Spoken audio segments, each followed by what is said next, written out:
My passion in quilting is taking an ordinary old tablecloth and turning it into an amazing whole cloth quilt. It seems that everybody has old dresser scarves and tablecloths laying around or tucked away in old boxes, and they never knew what to do with them. Well, as a passionate collector of linens, I needed to find something to do with them to justify my stash. So I started turning them into whole cloth quilts. So I'm going to show you some of the pieces that I brought with me today. If you want to see some really up-close pictures, go to my website at cindyneedham.com. And my daughter's taken some great pictures. She's put them into a slideshow. I also invite you to check out the blog on my website. As I teach around the country, a lot of my students are creating these same types of quilts, and they're sending me pictures, so I'm able to share them with the rest of the world too. The first piece that I'm going to show you was created out of an old linen that was probably at least 100 years old. It was very badly damaged and torn, starting to dry rot, but it's one of my favorite pieces. It should have been thrown away because of all of the damage. I'm amazed at the original maker's work, especially in the border, with all the white work, the French knots, there's drawn thread work. I did all of the quilting with bottom line thread because I like the fine detail. The middle design is from Ellie Sienkiewicz's Baltimore album blocks. I use a lot of her designs in my quilts. All the beadwork that you see on this was done by hand with bottom line thread, and I used small neutral color beads in order to not take away from the work of the original maker. This piece was made from an old placemat. I was invited to write an article for American Quilter magazine. They needed a demo on how to create a whole cloth linen quilt. They needed an 8-part process, all using the same linen, so I thought, I can get an 8 set of placemats and show all the different parts. So this was the original placemat. I put it on top of Radiance fabric. I added the initials in the middle for American Quilter magazine. I added all the pearls by hand using bottom line thread, and the rest of the quilting was done with bottom line thread too. In a lot of my quilts, you're going to see this very, very heavy quilting in the background, and that's what I call scribbling. It's my background technique where you get the nice shadow and the pop, and that's also appeared on the outside too to show off all the designs. You'll also notice that I did stitching around all the original embroidery. I did that with bottom line thread too because the thread doesn't show. When I create a whole cloth linen quilt, it's important for me to show off the work of the original maker, not take away from it. So I choose a thread that won't do that, and bottom line has been my choice. I want to show an example of what I do to the back of every single one of my quilts. The backs are just as special as the front.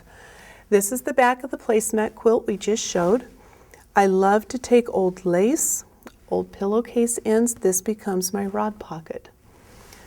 I've taken a small little coaster. I've added my quotation to the back, and I've also embellished it with another piece of linen. With every single quilt that I do, I have a story to tell. I have a quotation, an inspiration, a birth or a passing, and everything is always documented on the back. You saw all the heavy quilting on the front. The quilting on the back was also done with bottom line thread. You still see the fabric. This shows just how well that thread blends with the fabric.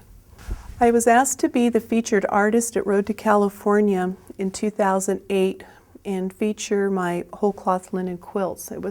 This is still something that's very, very new to the quilting community, and it was a fun project to do. I needed a souvenir for myself because it was such a special honor. So this particular quilt was created from a white work tablecloth. That's the white part of this piece.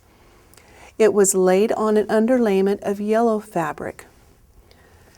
Because I had open areas of cut work, I needed to have another fabric behind it so that the batting didn't come through. I stitched Road to California in the middle with the year of 2008. This is my logo, the star and the flowers. And I did all the pearls, freshwater pearls were all added by hand, again using bottom line thread for my beading thread. Double crosshatch grid work for the background for my texture, and again adding scribbling to the outside and to the inside. This shows you all the shadows. This piece was created from a drawn threadwork tablecloth. A lot of people aren't familiar with what drawn threadwork is. The whole white area of this quilt started out as a solid piece of fabric. The original maker pulled threads from the center, and then she went back in with another thread and rewove all the remaining threads into a different design. I love drawn threadwork. I'm just amazed at the work. I did something different with this piece. I added another linen. The piece that I have in the middle is a separate tray cloth. So I took that tray cloth and I placed it on top of the original tablecloth, and again I added another design by Ellie Sienkiewicz from her Baltimore Albums book. I've done all the clear beads, all the freshwater pearls by hand with the bottom line thread. I used the highlights thread. I talked earlier in some of the sessions where I used a heavier thread for my primary quilting designs, bottom line for the background. This is a very good example of that. I did that for the border too. I have the peach highlights, I have the white highlights, so both colors cross and it blends the tablecloth into the radiance. Again, I added my scribbling with the bottom line thread for the shadowing, which makes all the designs pop. Have you ever wondered what to do with an old pillowcase? My damaged ones, I cut off the bottoms and I use them as the rod pockets for the backs of my quilts. This particular pillowcase was a special gift from a friend, and I decided to make a quilt out of it. So I opened up the pillowcase, I stuffed it with batting, I drew my designs, and then I quilted it. I didn't cut off the ends, I quilted it just as it was. I did add radiance fabric underneath the original crochet because I wanted the crochet to show. I didn't want it to blend with the back of the pillowcase. So that is new. I used highlights in a light soft seafoam green and white for the wispy feather designs that I taught you to do earlier. And I used bottom line thread for scribbling and the light pebbling in the middle. I liked adding the two different textures because it gives it a little bit more detail. I also used bottom line thread for the feathering details in the middle.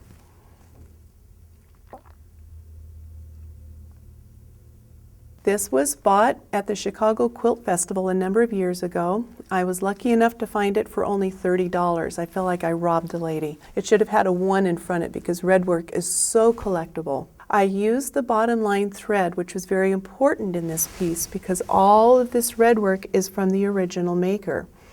I stitched in the ditch on both sides of the embroidery.